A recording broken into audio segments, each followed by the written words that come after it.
ఇతరుల చెడు గుణముల గురించి చర్చిస్తూ నీ సమయాన్ని వృధా చేసుకోకు. అది నీకు ఏమాత్రం ఉపయోగపడదు. మన కోరికలను భగవంతుని పాదాల ముందు అర్పించడం మంచిది. మనకు ఏది మంచిదో అదే ప్రసాదిస్తాడు. కోరికలే లేకుండా చేయమని ప్రార్థించడం ఉత్తమం. ఉపవాసం ఉండి ఆహారం గురించి ధ్యానించడం కంటే భోజనం తర్వాత భగవంతుని ధ్యానించండి.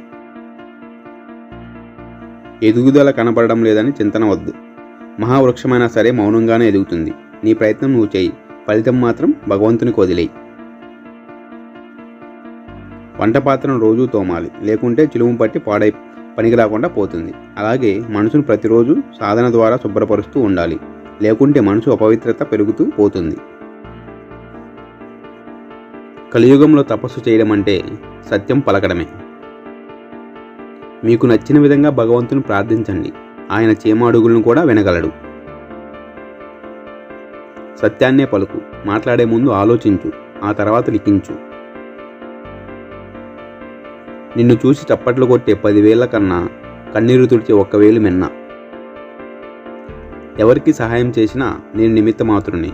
ఈ మంచి పని భగవంతుడు నా చేత చేస్తున్నాడనే తలంపుతో చెయ్యి. పొద్దునైన ఆయుధం కంటే క్షణకాలంలో వచ్చే కోపమే అత్యంత ప్రమాదకరం. సజ్జనుల కోపం నీటి మీద గీచిన గీత లాంటిది. గీచిన మరుక్షణమే మాయమైపోతుంది. సహనం కోల్పోయిన వ్యక్తి సమాజంలో గౌరవం పొందలేడు. పండ్లు తినడానికి తోటలోకి వెళ్ళి పండ్లు తినకుండా అక్కడ ఎన్ని చెట్లున్నాయి, ఎన్ని కొమ్మలున్నాయి అని ఆరా తీయడం అవివేకం కదా. అలాగే దైవ సాక్షాత్కారం కోసం సాధన చేయకుండా ఊరికే పుస్తకాలు తిరగవేయడం, వాదోపవాదాలు చేయడం తప్పుడు మార్గం పట్టిస్తుంది. అనుకున్న గమ్యం స్థిరంగా ఉండాలి. ఖచ్చిత మార్గాన్ని నిర్ణయించుకోవాలి. ప్రయత్నంలో రాజీ ఉండకూడదు. అప్పుడే విజయం మనదవుతుంది. తప్పును ఈరోజు కప్పిపుచ్చినంత మాత్రాన రేపటి పర్యవసానాన్ని తప్పించుకోలేరు. హారంలోని మణులను దారం కలుపుతున్నట్లు మనందరినీ కలిపేవాడు భగవంతుడే.